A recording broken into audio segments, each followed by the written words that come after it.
Hi, I'm Mark Ramsey, and this here is Area 51. Social media. What does social media mean for radio, and how are we supposed to use it in radio?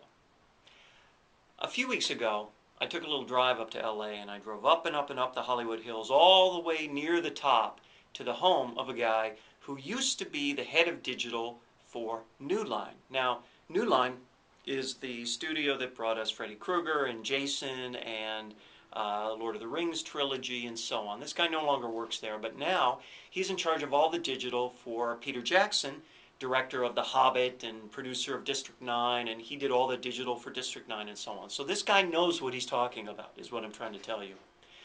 And we talked about the issues facing not just radio, but all brands. And here's what he said. He said, everybody wants people to talk about their brands. What they need to recognize is that the brands need to be inherently interesting. People talk, this is a shocker, get ready.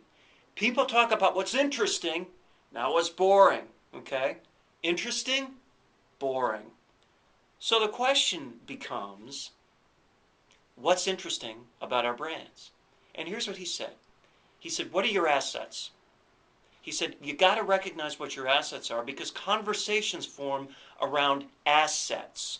What are those assets? Okay?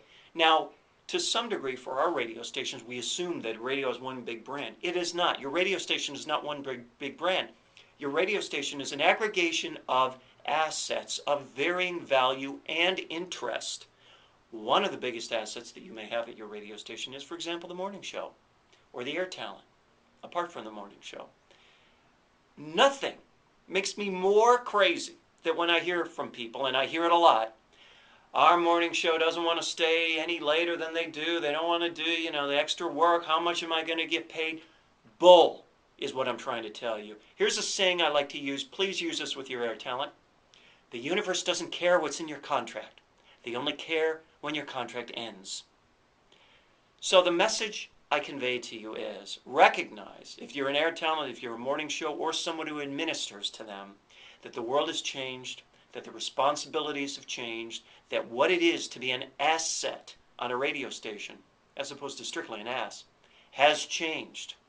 And that asset is what the conversation is going to swirl around, and that is the root of what's going to fire the energy in, around, and through social media for your radio station. Peace.